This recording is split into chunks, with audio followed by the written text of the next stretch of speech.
So this is a cold one with Corey and Carlisle. And if you don't know already, this is simply a free-form conversation recording session where Carlisle and I, we sit down, we have a six-pack of beer, and we talk about things that happened the previous week before. Now, these are more like audio podcasts, which means that they're longer than our video reviews, and they're also unedited. So if you're offended by the foul language, you might not want to listen. But if you aren't, then sit back, hang out with us, and we hope you enjoy. Thanks. It's time once again for a couple of cold ones with Corey and Carlisle. Every time you say that, all I see are your eyes over the microphone because, you know, we got that big net in front of it. And it's for mosquitoes. Yeah, the mosquitoes from your mouth. No, it's kind of creepy looking now because you're just staring at me and I can't see your mouth. It's kind of like my webcam. Exactly. Just eyes peering over a monitor. Yeah, exactly. So we can say deep work on into having your soul. What soul? Yeah, this is true. So, it's been an interesting week, man. A lot of stuff happened. A lot of stuff we can discuss here. Yeah. It's been a week. I will definitely say that. Some deaths, some interesting stories, and interesting top five. Very interesting top five. A top five that satisfies Carlisle. Are you really satisfied with this? I am satisfied with the top five. Because I'm satisfied with this too, but I'm probably satisfied for a different reason. But I'm satisfied for a number of reasons. But let's. But see, there's a reason I think you'd be disappointed. But we're going to talk about that later in the show. But let's go ahead. Yeah, you're right. Let's go ahead and start. All right, number five. Yes. Number five is The Happening. The Happening still holding in there, surprisingly. Yeah, I mean... You know what? And you know what it is? I guarantee it. It's all the people going out because they keep hearing how bad it is. And everyone I know is like, oh, dude, I got to go see this for myself. And people are just going to see if it's as bad as people say it is. And then they're walking out going, holy crap. You, honestly, are the nicest person I've heard about that film. Everyone else I've talked to has just shaken their head and said, it's the worst thing I've seen all year. It's like, well, you haven't seen Meet the Spartans. Okay, that's true, but it's the worst thing I've seen all year. People fucking hate this movie, dude. Really? Because there's people all on this, and I'm surprised because I thought I was going to be the one who was going to get jumped on because I wasn't very nice on the movie. I was just like, I'm just kind of mediocre about it. You were actually very nice to the movie compared to everything else I've heard. I've still got to go see it this week. I'm looking forward to it. Well, there's people on the site who keep writing in, who keep saying, well, it really wasn't that bad, and I liked it. And I tell you, I was either getting jumped on for not talking about the movie bad, or the people saying, oh, it's not that bad. And I'm like, oh, you know what? Well, welcome to the wonderful world of film review, dude. Can't win from losing, man. But the people that I know here in town that have seen it, that I've talked to, they all say the same thing, that it's just awful. And I have to disagree, man. I mean, I think people are actually going in expecting it to be bad, and they are coming out saying what they went in with. Because I went in thinking it was going to be terrible. I know for a fact that a couple of them didn't go in that way. I know. There's a couple of them are diehard M. Night fans. People who even will look at me and go, and I'm the guy that liked Lady in the Water, and you know they wanted this to rock, and it did not rock. Yeah, I don't know, man. Well, that's the problem with the movie. I keep telling people it's not a summer movie. It's not a summer blockbuster. And people, I think they carry that in with them, too. They expect them to be blown away. That movie's way too boring and slow to be a summer movie. And big mistake releasing that in the summertime. Anyway, well, let me see what it made. Let's move on to the part of the list. Wait a minute, hold on. $50 million ain't so bad for that movie, though. Number four, though. Number four. Probably the second worst movie that I've seen this year. Oh, liar! What would be worse than that? Okay, first of all, let's name the movie. The movie is The Love Guru. The Love Guru, which is the fifth worst movie we've seen this year. Okay, what came in worse for you? Okay, Witless Protection. What? Oh yeah, man. Okay, that's number four. Witless Protection. Then below that, we've got. Over Her Dead Body. I thought this was worse than Over Her Dead Body. And I thought this was worse than Witless Protection, to be honest. Oh, no. Really, we're juggling the worst film of the year. Over Her Dead Body was just... It was just dull and stupid. It was painful, yeah, it was dude. I hated that bad. It was just going nowhere. That was a movie that went nowhere. But The Love Guru, the problem I have with that is that it really is one dick joke after another. I keep saying that. Well, I have no problem with one dick joke after another. I just like good dick jokes. This movie was just it was all the leftover jokes from other movies. It was awful. It was the thing is, what got me is it was Meet the Spartans for the parents of the kids that laughed at Meet the Spartans. It was jokes that were references, but instead of being references to whatever's popular like 6 months ago, it's references to what was popular 20 years ago. That scene where they play More Than Words on the sitar and completely recreate Bohemian Rhapsody. The video, not Bohemian Rhapsody, More Than Words. Oh, well, I'm talking about that's kind of the equivalent of Bohemian Rhapsody for Wayne's World. Yeah, well, except that scene had its own gag to it. And that gag was funny. There's even a moment here where he riffs on that, where he's changing channels in the car, and it comes to Bohemian Rhapsody, and he just looks at the screen and goes, "Remember that joke?" See, that's what's wrong with this movie. That's why I would say it's worse than Witless Protection, because Larry the Cable Guy is just making a movie for people that he thinks he will appeal to. He has his audience.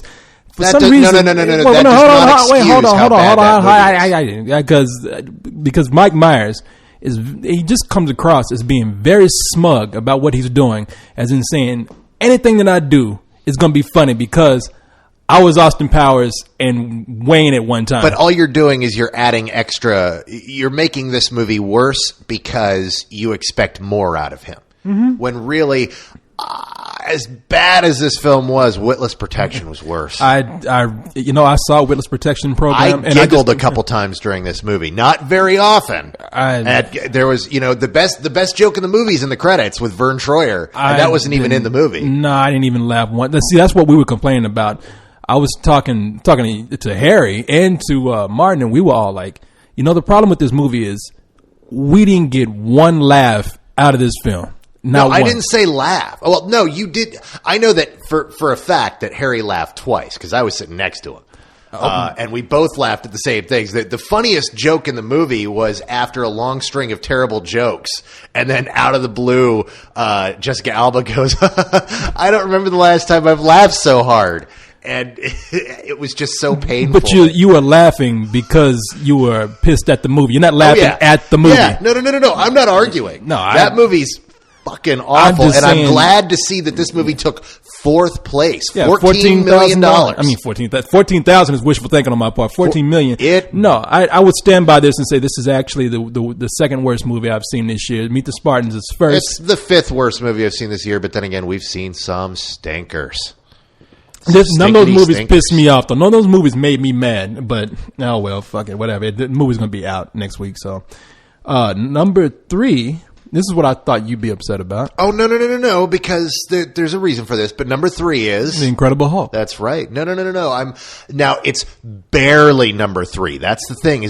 Right now, it's number 3, and they're giving it a tenuous number 3 because it was off by $100,000 in the estimate. Now, when the real numbers come in tomorrow, it could switch to number 2. Yeah, it could. Virtually tied with the number 2, which is Kung Fu Panda. The movie that you said a couple weeks ago was just going to go away and everyone would forget about it. No, I didn't say it was going to go away and everybody would forget about it. Don't put those words in my mouth. I said it would probably get pushed out of the way, but I thought it was still going to make money. I haven't seen the movie. I know. The thing is, every week I keep telling you, it's a really great movie. It's got really great legs and it's going to keep on trucking. And you're like, no, nobody's going to be caring about Kung Fu Panda in a few weeks. I never said anybody's going to be caring about Kung Fu Panda. The thing is our audience can go back if they don't recall themselves and listen again to the previous week's couple of cold ones where you keep dismissing Kung Fu Panda. Like I said, man, it's the summertime. All these movies keep coming out. It could easily get pushed down, but the movie's doing well. But families are loving this film. But going back to the Hulk, I mean, it dropped 61%, which is good. Standard for a summer for a summer superhero movie. Well, they had bigger hopes for the movie. They actually coming back, but the first weekend they were like they were just trying to cover it up. They kind of cover up a slight disappointment because they were saying, this is great. This movie did exactly what we wanted to do. And now they're coming back and saying, well, we really had hoped for more numbers, but oh well, it's going to hit 100 million. Except that all the word coming out of it is really strong. People are enjoying the hell out of it and talking about how much they like it. Well, there's an email I'm going to read in the middle of the show. that refers to this. So I'm just going to go ahead and get to number one. Okay. Which is Get Smart. Get Smart. Yeah, which is big surprise there. Full price, Corey. Exactly. Full price. Yeah, everybody, it's funny because everybody thinks that I got email of people just hating me, talking about, why did you make him cry? Why did you do that? You guys are bullies. And I'm saying, you guys are bullies. And we'll take care of that later. And I was just, I really want to come out and explain what really happened, but I can't do it. What do you mean? What really happened? What really happened is that you made me cry and I lost my shit. It happens. I'm going to leave it at that. It happens. I'm just going to say, yes, you cried. The camera zoomed in on you, and we hurt your feelings so bad that you chopped us up. But being cartoon characters, we never die. We come back to torment you another day. You know what? You're my fucking roadrunner, dude. You're my fucking roadrunner. You drop a boulder on me, and I'll be back the next episode. Strap a rocket to my ass and call me Superman. I am out of here. No, did very well. Pretty much $40 million, man. Dude, and it deserved it.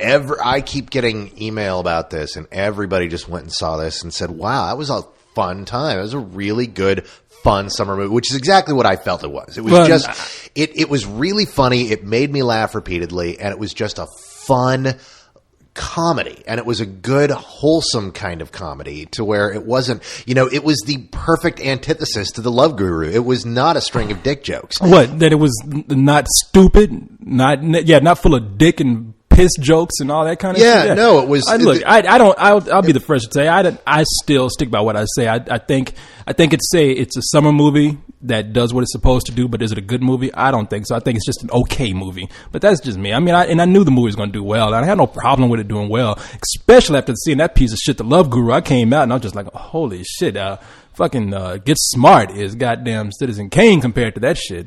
God bless it, man. But so we'll probably see another one. Are they going to try to make this to a franchise? This Get Smart series. You know what? Here's the weird thing, and I saw this the other day, and you know that I dug the hell out of Get Smart. I really enjoyed it. No, you just said that. That's the preface to what I'm about to tell you. All right. Yes, please continue. In watching a DVD I got in this week, it had a trailer for a direct-to-video Get Smart movie. A direct-to-video? Yes. Starring who? Starring the two dorks from the movie. Oh, the tech geeks. Oh, the Kwon Ki or whatever his name is from Heroes. Yeah, Hero, and then the guy who's been in like 1,000,000,006 commercials. Them, and I forget the names of the characters, but it's called Get Smart, Get So and So and So and So, whatever their names are. And they shot it on the same sets.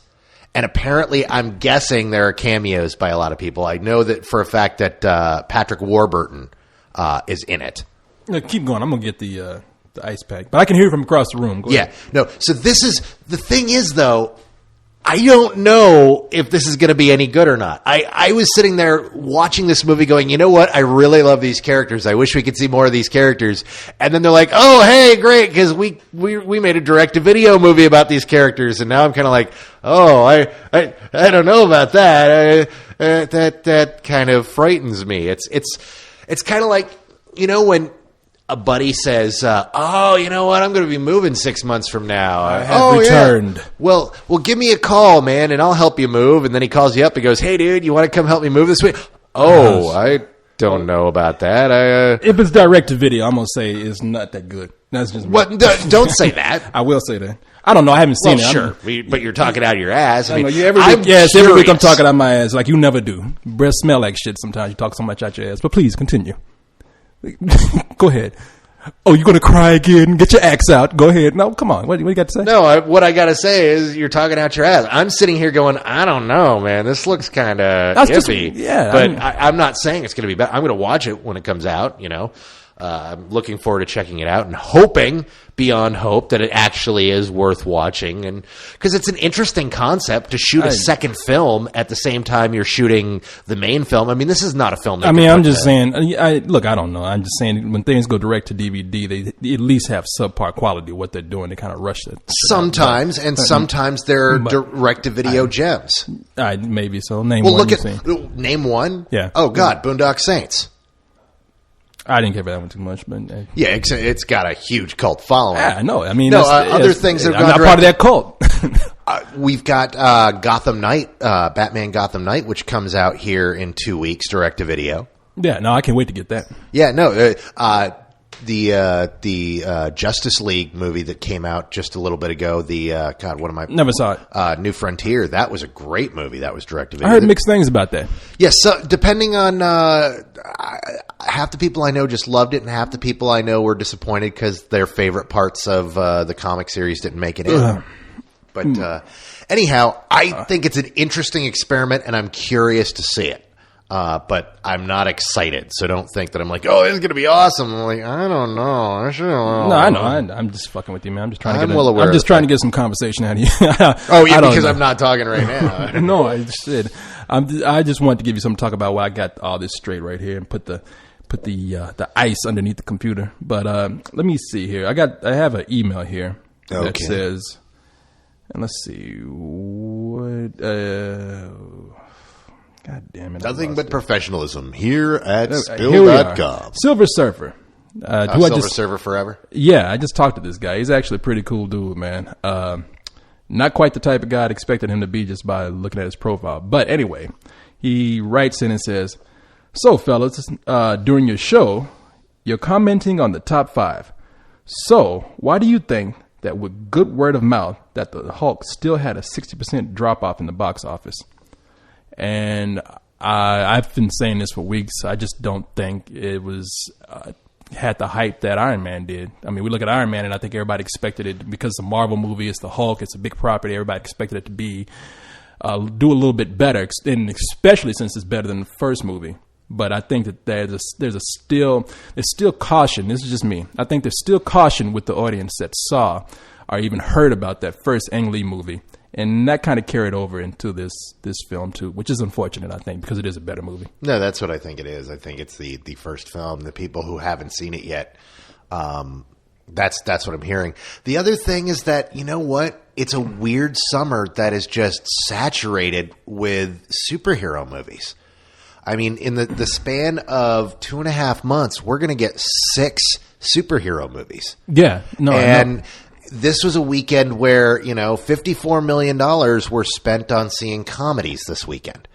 And that was, these are the first real comedies of the summer. Well, there's some other stuff that hurt this movie too. I think, and this is what I was saying on and on before when they started releasing the first footage and trailer for this movie. I was saying, why would you put stuff out there that's not finished and people are going to look at it and say, this looks bad, because that's exactly what they did, and it hurt this film. The film wasn't finished. It was a special effects movie that had its date set before they'd even shot anything.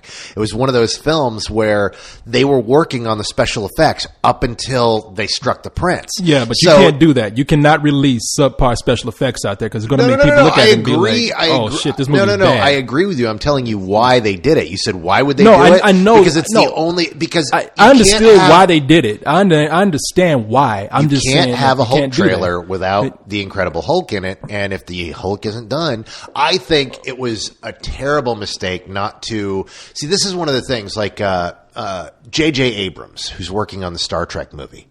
The very first thing he shot on that movie, he had in his mind what he constructed the very first trailer in his mind, and all the first scenes they shot on that movie were the scenes for the trailer. So that they had all that stuff ready to go. So as soon as it was time to release a trailer, bam, they would have a trailer ready to go. Of course, at the time, they were looking at releasing this Christmas, so we would have a trailer like right now. Like, we would have that in theaters at this moment. It would have been attached to The Love Guru or one of the other Paramount films. Let me just say here that that's fine. I mean, I understand where you're going with this, but it's just it's bad when you put yourself in that position where the only thing you can release is something that's not done. I mean, it's not professional on their part. It leaves the audience. It's a bad call. It's a bad call. It leaves the audience feeling really sour about it. And right when the movie was picking up steam, it was too late. And so I fully understand why this movie had a 60% drop off. And it's too bad because I don't think it's a perfect movie, but I think it's a really good movie and it should have done a little bit better. I think it's just one of those things that it's really what it comes down to is it's been a good summer. There's a lot of good stuff out there. Not everybody is in love with everything that's out there, but there are at least 2 or 3 films still in theaters now that if you're out there and you're a film lover, you're in love with. And there's just so much good stuff. We usually don't have summers this good. Well, no, I mean, it's been an enjoyable summer. I mean, but I'm looking at things.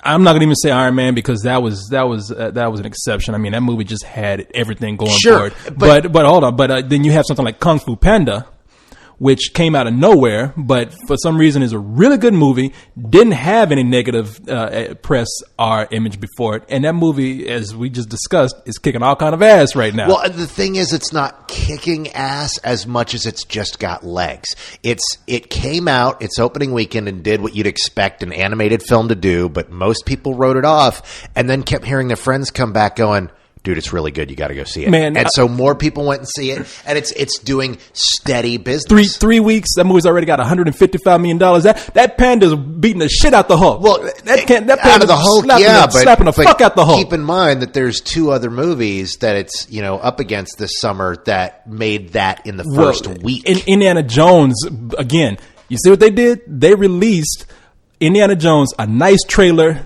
They had everything going for it with just good word of mouth before the trailer even came out, even though the movie probably even lived up to that. You can't really compare that because Indiana Jones comes with its own baggage that, everybody was excited about seeing a brand new Indiana Jones. No, everybody was. I'm just, and I'm not saying that the Hulk was going to do anywhere near what Indiana Jones did. I'm just saying that they promoted that movie properly too. They knew the right stuff to put out there that people would want to see before that movie came out. I just think it's funny that the Hulk is a bitch to a panda, but I mean he's practically tied this weekend, and who knows what'll happen tomorrow when the final stats come out. Hulk could have nosed ahead.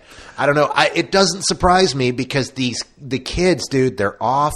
And they can see this over and over again. There's no other family film out there to compete. Speed Racer got pulled out of theaters almost as fast as it was released. So there's nothing out there for the kids until this Friday. What you talking about, man? Kittredge is going to do great business. What the hell are you saying? Yeah, in limited release. No, I'm kidding, man.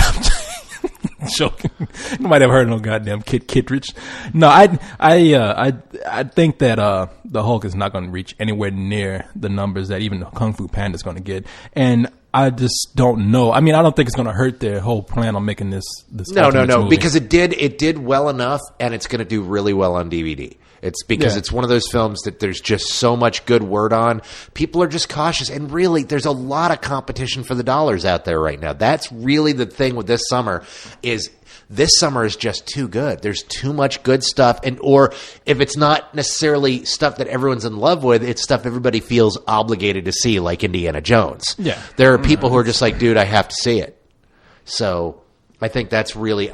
Ultimately, that's what did in the Hulk. We are getting to the point where there's so much big stuff that I really do believe that's not just that. I mean, I'll leave it at this. You can have the last word if you want. If they had really just been smarter about their marketing and didn't have that cloud of the old movie hanging over, that's a property that was primed to do incredibly well. No pun intended right there. I would say that marketing has something to do with it, except for look at The Love Guru. They forced that down everyone's throat, and $14 million. But they forced it down. That's like forcing shit down somebody's throat. Yeah, I mean, you're not going to swallow. There were several other films that we saw this summer or this year that got forced down people's throats that did really well. Come on, man. The Love Guru ain't a property. The Love Guru is just Mike Myers. Mike Myers is. And everybody, I think, even with the last Austin Powers movie, they're looking at this and they're saying, this is just Austin Powers with a fucking beard and a Hindu robe on. Well, the thing is, I'm thankful people are looking at it like that. No, but the fact is you can't. It's not just the marketing.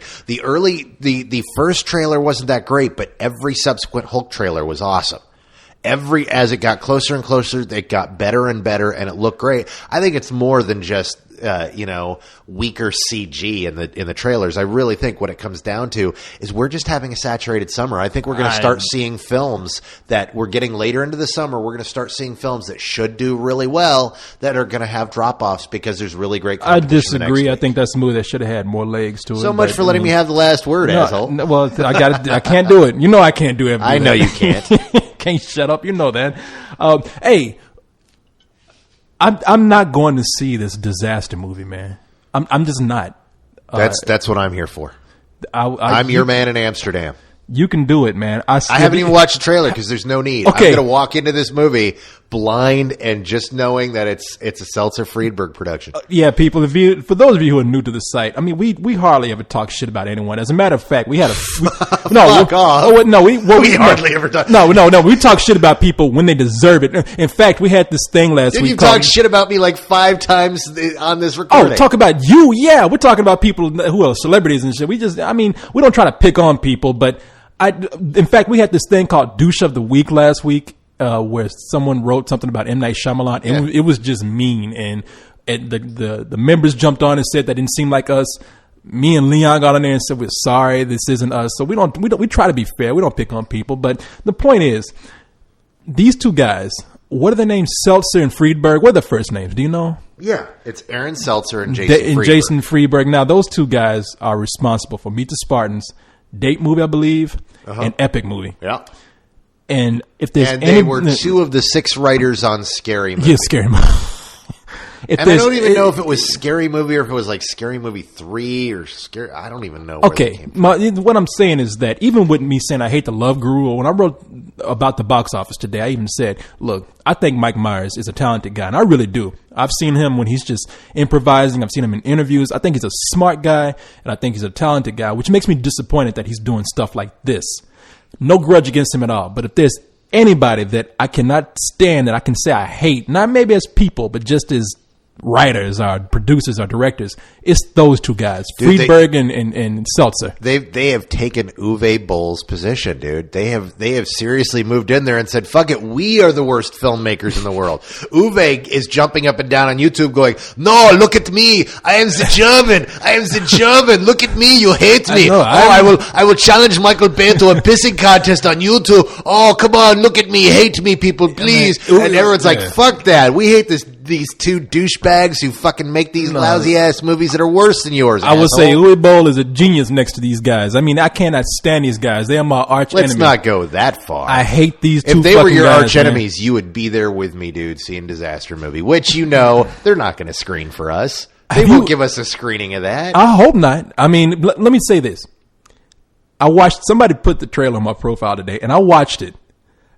I don't want to tell you about it because I want you to go in blind, but if you do not watch it, because if you do, you will not go to this movie. I promise you will not do it. No, you do not have faith. You have no faith in my abilities. I can suffer through anything. I don't even want you to suffer through this. I sit in here in a room with you for an hour every week. I can take these 2 Well, see, that's what I'm saying. I might hate you sometimes, but I don't wish this upon you. Here is the beauty of this movie. There's a trailer up. What's the date today? Today is June 22nd, 21st.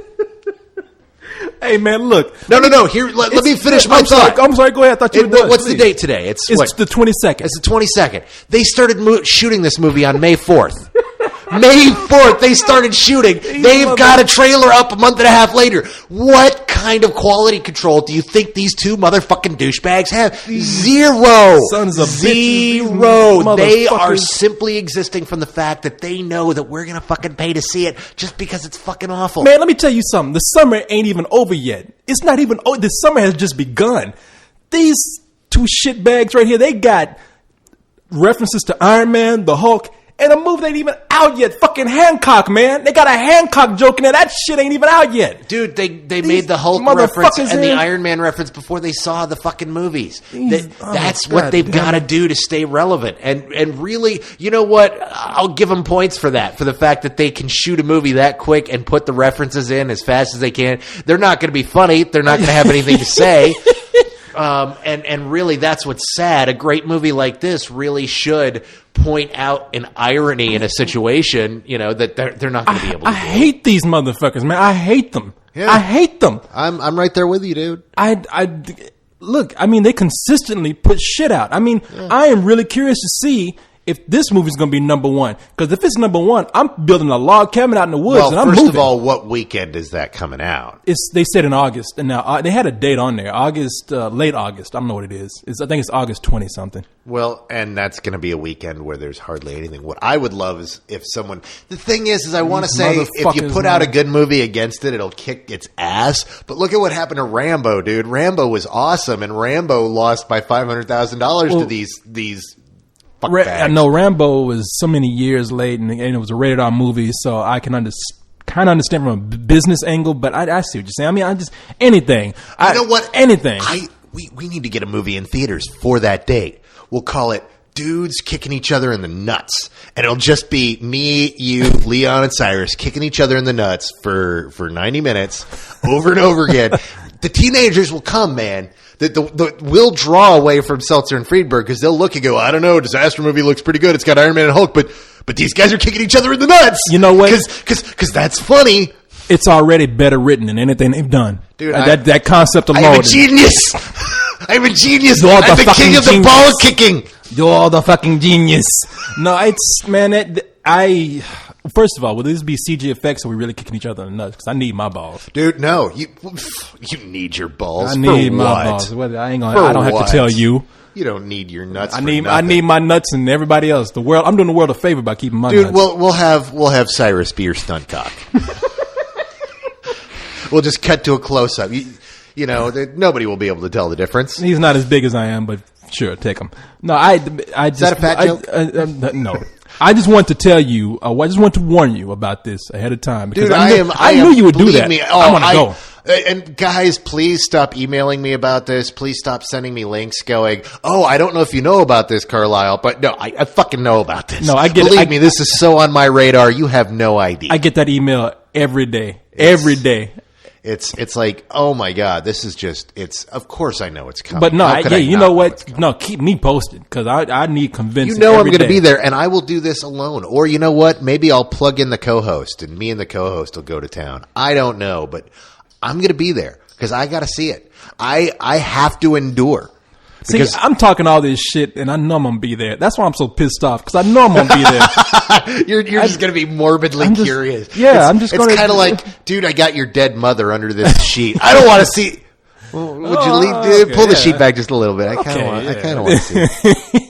No, man, I know. I just don't want to do this anymore. But I'm going to do it and keep these motherfuckers keep putting me through this. This is our job, man. We got to do this shit, and I don't want to fucking do it. Well, we don't have to do it, but yeah, you know what? We will, because you know what? Everybody out there, they want to hear us talk about it. No, that's why I'm going to do it. That's why I'm going to be there, but I can't fucking stand this shit. What was that about your balls and needing them? Exactly. If there's ever a time I need them, it's to go see this fucking movie. Just as long as you don't need me to need your balls. No, we won't even be at the same screening if that's the case. No needing the balls. No. Hey, look. I'm not going to mention this. Never mind. You're not going to mention. No, I was going to say something, but I ain't going to mention it. All right. Well, let's move on. Okay. Moving right along. Okay. We need to give tribute to what I consider, and I'm not even making a joke here. No. A true loss in entertainment, not just Hollywood, but just in entertainment. And I'm talking about, and many of you might know already, Stan Winston, special effects wizard extraordinaire Esquire. Guru. He's the true love guru, because I love this guy, he's the man. Blood guru, man. If you are over the age of 5 and you're not some mutant from The Hills Have Eyes, you actually live in a place that has electronics and electricity, and you have seen a movie, you've seen this guy's work. You might even know his name. Everybody's been touched by this guy. That sounds weird, but you have. No, he's been doing it forever, and he has created some of the most iconic special effects of the last few generations. He created the Terminator. Yes. He worked on the Aliens. Right. He did the Queen Alien. We have to thank him for. Oh yeah. He did the Predator. He created the Predator. He Pumpkinhead. Pumpkinhead. Let's stay in the 80s and go with Pumpkinhead. Dude. I mean, Pumpkinhead's one of those movies that everybody knows it for being shit, but everybody has seen it. Well, except it's not shit. It's actually a really cool horror film with a really cool ending. But what's cool about it, what's the most cool, what's the best part of it is the fucking monster stuff. no, of all course. of Stan Winston stuff. Because that monster was cool and inventive and different. It's an alien with skin on it. I like Pumpkinhead as an HBO movie that I saw as a kid. Oh, you're the devil. It's not a great movie. Dude, but Pumpkinhead I rocks. I love Pumpkinhead because I love that kind of shit. You know that. Yeah, Dude, I love that Pumpkinhead kind of shit. Pumpkinhead is a cool have- old horror flick. And they have some sequels to it too that I've even seen. So, yeah, well, but the sequels all suck. those are horrible. There was even, and very few people know this. There was even a video game sequel. What? No, I didn't know that. Yep, there was a Pumpkinhead 3 made for computers. For computers, okay. So that means somebody just wrote some cheap ass program and put it out there. No. It was for sale. You could buy the Pumpkinhead video game, But it never came out on NES or anything like that. Oh no! Okay, It was computer gaming. Yeah, PC game. Okay. No, I had Stan Winston, the T-Rex and Jurassic Park, and all of the physically done dinosaur work was done by Stan Winston. Some people pointed out that that ILM actually did the dinosaurs. It was a joint thing between ILM did all the digital work and Stan Winston did all the physical work. all the animatronic and stuff. All the animatronic stuff was Stan Winston. Yeah, no, he's done stuff constantly. He then got into producing films and produced what was a surprisingly good entry into the hillbilly genre. He did produced Wrong Turn. I didn't like that movie. I dug that movie. I hated that that had movie. the thing is that had some great kills in it. That's what was so cool. See, I didn't even think that. Dude, when the woman gets the axe through her mouth and her head is sitting on top of the axe in the tree and her body tumbles down to the ground, that kill was freaking fantastic. Okay, I forgot about most of that movie. That one was all right, but that movie was bad. That movie's bad. That movie's bad. That and Pumpkinhead are bad. Fucking blow me. I didn't say Pumpkinhead was bad. I said Pumpkinhead was great as an HBO movie.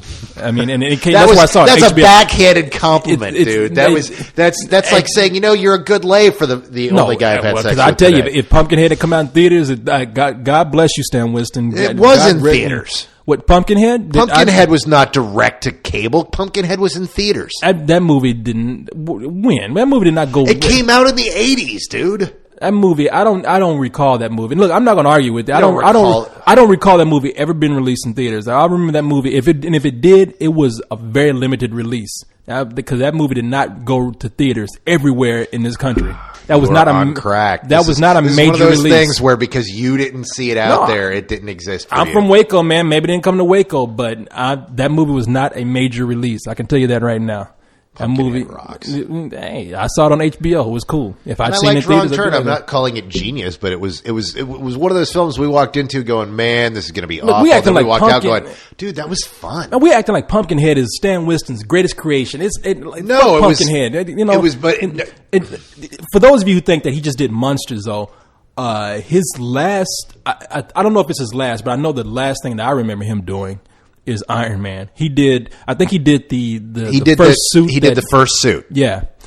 And because that's one of the things about Favreau is Favreau was very big on having practical effects in his film. Mm-hmm. Favreau is just he's hardcore about it because he believes that special effects are a magic trick. And when you do a magic trick, you show the audience a real object. And then you do your magic woo-woo, which is the CG effects. And then when you come back and hand the object back to the audience, it's the real object again. Did you just say magic woo-woo? Magic woo-woo. Woo-woo. That sounds dirty, man. It is not dirty. Can you it is woo-woo? woo-woo. Everyone knew. Woo-woo-woo-woo. Yeah, we're going to... Yeah, now we're going to be singing like late 70s, early 80s. You remember that song? Yeah. You woo, magic woo. I'm sorry. I remember? Of course I woo, woo, woo, woo. Most ridiculous song from the fucking 80s. Yeah. No, there's a lot more ridiculous, but that's up there. I'll give you that. I'm just surprised you know that song. Dude, I know all the crap from the 80s. If it was shit and in the 80s, I know it. You were there. You were there to there. smell it. But no, Stan Winston, man, guy's a true genius. He created just incredible special effects. Odds are, if there was a blood or crazy monster effect out there, he either created it or inspired the guys that did. Yeah. And there's so many of my friends that are in the special effect industry that, Stan Winston is their hero. You know, it was, you know, that was the guy who got them into it because they said, I want to do that. And so. Nice. So that home video that you showed me with those guys with that cheap latex mask that they had on, they were influenced by Stan Winston. Oh, that was cheap latex. Yeah. That wasn't real at all. No, that was me and a couple of friends making a movie. Influenced by Stan Winston. Yeah. There's nothing anyone should call the cops about on that video. There's nothing at all. That porno I saw that was influenced by Stan Winston. That chick with the prosthetic penis. Hey, look, I think that this guy here is really he's a true legend, and I respected him because we always talk about CG effects taking over special effects in Hollywood, where people should probably think about using practical prosthetics and animatronic effects instead. I mean, all this whole thing of using CG sometimes has just gone overboard. Yeah, no, the thing that actually bugs me the most in movies is CG blood. Because they haven't perfected CG blood yet. And you see scenes where it's like, dude, was it really that hard to get some blood work guys on the set to do that? Do you really have to do CG sprays? Come on, man. What the hell is up with that? You can get a Ziploc bag and some red colored syrup and do that shit. I mean, you don't have to do CG effects. CG effects has just become so easy with people because you don't have to go on location to shoot anything. You have to use any practical supplies, anything. You can just, all you got to do is phrase you always hear is, I will fix it in post. Exactly. That's what I was going to say. You have a guy sitting at a computer where you see something, and that's fine. It's used as a tool. It's okay to say, yeah, let's straighten this out right here. Let's add something. But people really should start thinking ahead more and think about using more realistic. I guess I want to say like practical. I've used that word too much. But that's what it is. But that's what it is. Called practical effects. I mean, yeah, they should think about using that. That's the name for it. It's called, for those of you learning like physical effects right there. It's called practical effects. Exactly. You do it digitally or you do it practically. Exactly, and it's right there, and it looks real. I keep saying this over and over again. We've mentioned it over and over again. Go watch The Thing. A movie that was made back in 82, 83. Dude, the thing is perfect. Yeah, and that movie is nothing but. That wasn't Stan Winston though? No, I'm just saying. No, I'm just saying as an example of using prosthetic effects and animatronics. That movie shows you how realistic it can be. But the thing about Winston, what really made him was the fact that not only was he adept at creating really awesome effects and doing great blood work and great just destructive effects. But he was also great at creating monsters, which is the reason I brought up Pumpkinhead, because I wanted to address the fact that he did several films where he created these iconic visual monsters, where he designed them. That was him. From his brain came these nightmares, and that is just incredible. Yeah, no, if anybody I wish would come out with a production book, all the sketches, all the logs, all just the chronology of what they were doing. I hope that somebody releases something on his work. And maybe they have already. I haven't looked. I mean, I'm sure somebody's going to correct me if they have already. But I would get that in a heartbeat because this guy is really, truly one of my heroes as growing up. If nothing else. I'm one of those dudes, man. I'm not gonna lie, and this is so cheesy. I wasn't in the theater bawling or anything, but I was such a kid who loved dinosaurs growing up that when I saw Jurassic Park, I cried when I saw dinosaurs brought to life on the screen. That's right. I really, and I don't like that film at all. I hate that film. Let me tell you something. First, I get why people dig it, but that's been a film for a long time that I saw it when it was in the theater, and I was just like, wow, this is crap. Okay, first of all, fuck you. Okay, fuck me. Yeah, exactly. How dare you? How dare I? Because I didn't like it. That movie, yeah, you'd like all this bullshit. You sit here and shit on everything. You would sit here and talk about. You're gonna go. You like this movie and this movie. But you don't like my piece of shit. You motherfucker. Come in here and talk about motherfucker. Goddamn Pumpkinhead, and you gonna shit on Jurassic Park? I didn't like Jurassic Park. You asshole! You. How dare you? How dare I? Because I say what I think. Exactly. I know, and sometimes that's to a fault. You got your fucking mind. The Jurassic Park movie is legendary. And here's the thing, though. I agree with you that I watched that movie over and over and again just for the dinosaurs. That story is bad, man. And it's not just the story. You know, my biggest problem with Jurassic Park was always the fact that it could never figure out what it wanted to be. Half of the movie is this really cute kiddie movie about, oh, look at the dinosaurs. They're awesome. And the other half of the movie is like, we want to be a scary horror movie, but we don't want to be rated R. See, so it's like, here's a bloody goat leg on your windshield. Scary. And it's kind of like, no. It never. It was just. It's tonally all over the place. No, the movie was bad in characters, and there was some storylines in there that some. You're just some saying plot that they holes in killed there. Sam Jackson early. Oh, that man, Sam Jackson. The first frame of that movie, they kill a black guy. It's like, hey, look, it's Sam Jackson. The credits haven't even rolled yet, and they kill a black dude. But Sam Jackson is funny because there's a scene in the movie like, I mean, he practically that word again. He just comes out and says, "I'll be right back," and he's like, he's going like, bye, Sam. Yeah, exactly. This was before anyone knew who Sam Jackson was. It wouldn't be till a year later when he would come out with Pulp Fiction. Everybody would suddenly know the awesomeness that is Sam Jackson. Few people knew because he was that workhorse of an actor who was good but never had the role. I mean, because after Jurassic Park, I mean, I don't know. Did you tell me? I can't remember. Jurassic Park was 93. Did Jungle Fever come before or after? Before. So people were kind of warming up to who he was. People in the industry knew who he was. He was someone that had not gotten on the radar of most people. I mean, because he was. I mean, people were saying, "Look for this guy. He should have." Like, I don't know if he was nominated for anything, but people was either he was. He got an acting award in Cannes. Okay. But he was, completely ignored here because in the 90s, we were like, nominate a black person for an Oscar. Are you crazy? Well, he was. He blew up with Pulp Fiction. Everybody knew, but people were beginning to know who he was. He was on, if you were paying attention, when I say nobody, he just wasn't on America's radar. Nobody knew who he was, See, I disagree with that. It's like, it's not that nobody knew who he was. He just hadn't been like a name. He was the junkie in Jungle Fever. It was a really great role that people who are into film dug the guy and looked at his work and had seen him around for a while. I knew who he was, but then again, I knew him from Death by Temptation. Yeah, the vampire movie with him and Kadeem Hardison. Dude, I knew him from Public Enemies. Fuck you! I knew him from Electric Company, bitch. I knew him before. You don't even know it. You think that was Morgan Freeman? That was really Samuel L. Jackson pretending to be Morgan Samuel Jackson Freeman. used to come to my house and hang out with my uncle. What the fuck you talking about? No, I knew him from. Your uncle used what was to that video?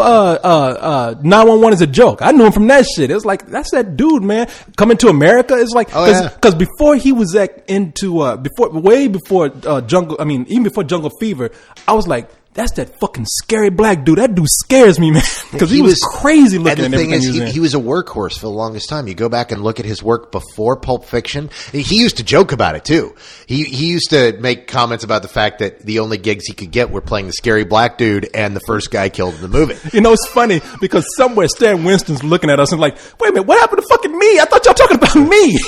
No, we talked. It's called a segue. Stan Winston understands. We didn't have a proper segue. We didn't even give him a nice. We're moving on and talking about other things. No, Stan Winston. I would not let this go. We did not. Damn it. We did not give him a proper rest in peace.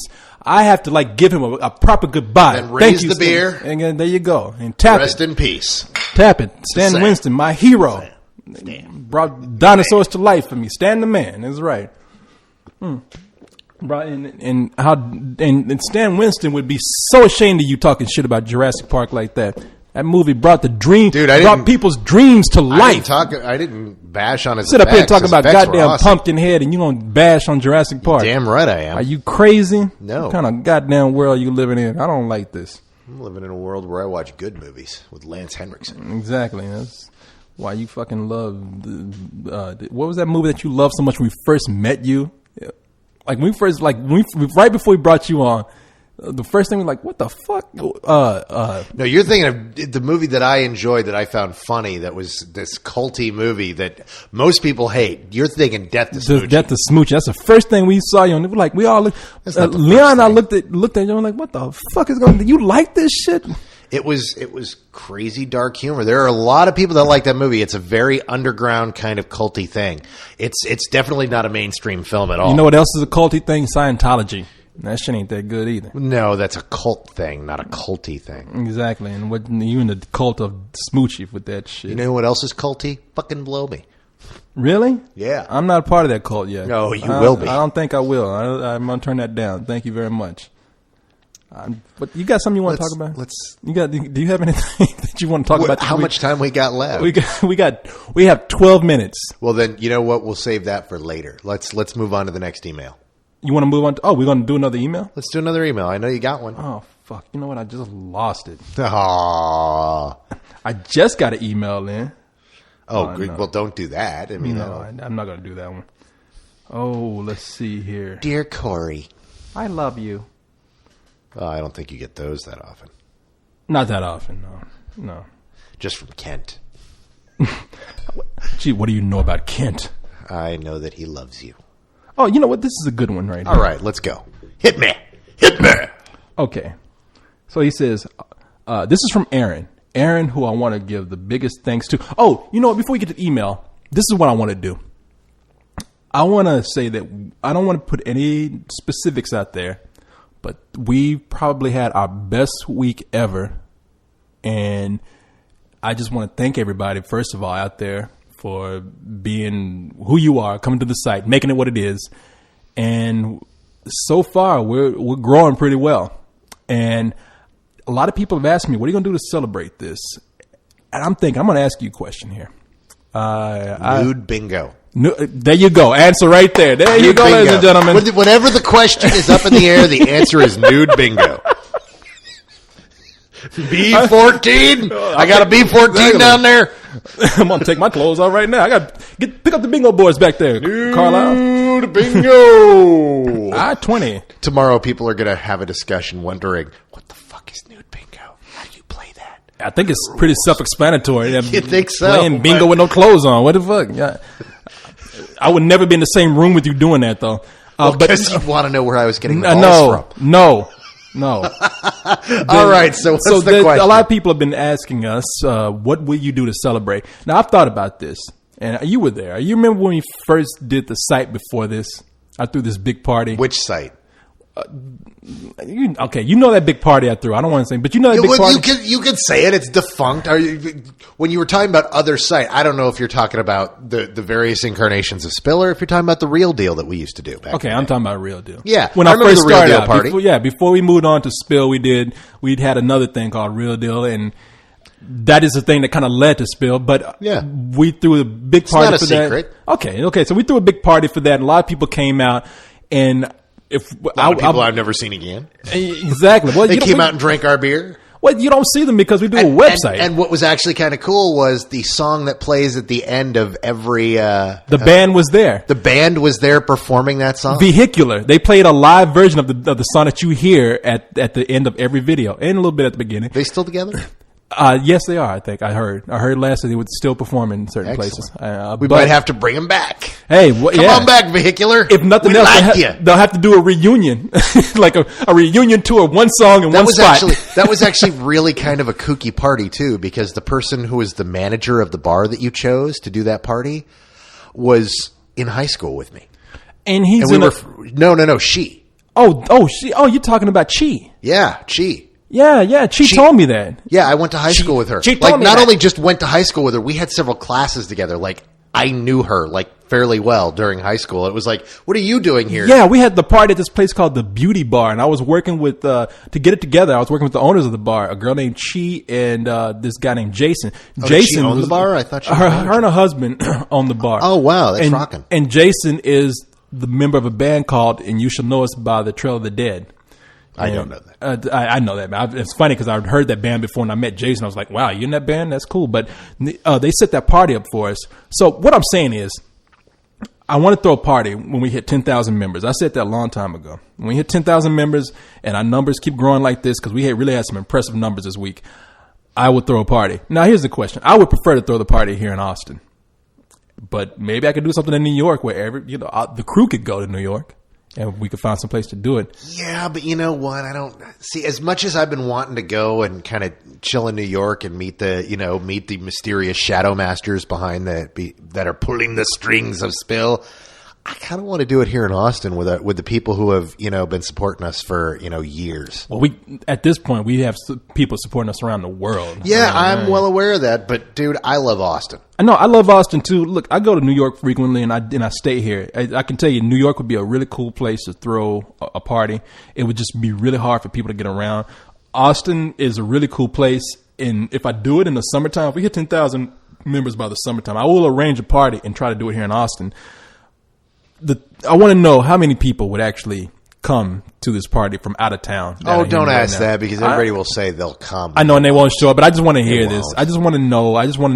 I mean, maybe we can work out something, but I would really love to know if anybody would even make an attempt to get here in Austin for a party. And because I'm going to do one either way it goes, one way or another. First, I was thinking about doing one for a promotion, but now I just want to do a party for a congratulatory thing, just for people who actually supported us. So we'll see. Just give me your inputs on the party. That's all. And I just want to tell you thank you very much for all your support because it really has been a good month. Yeah. So that's it, man. Now we can move on to this email that I have here. Let's move on to the email. Oh, and before we move on, let me just throw something out there for those that listen. You're going to throw it. Go ahead. I'm going to throw it out there.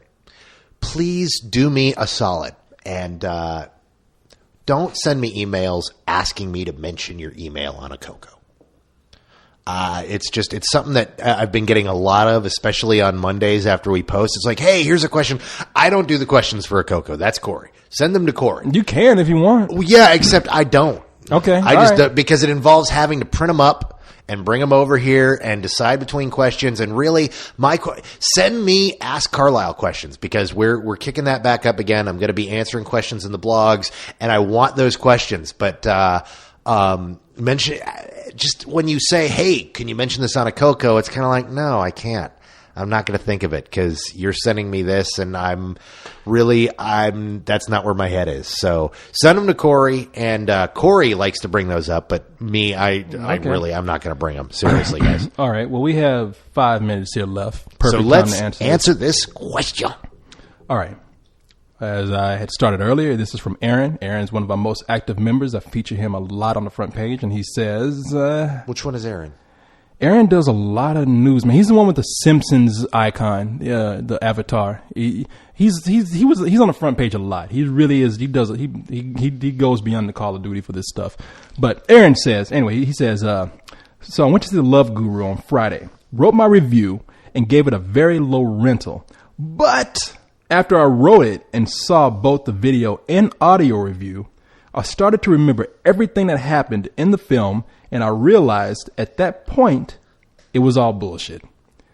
If you want to read my review, go to my blog. He says, anyway, my question is, has there ever been a movie that you had second thoughts on, much like what happened to me? Well, a number of times in one way or the other. There's movies where the most notorious with me is the first time I watched this movie called Reservoir Dogs. I fucking hated it. Never heard of it.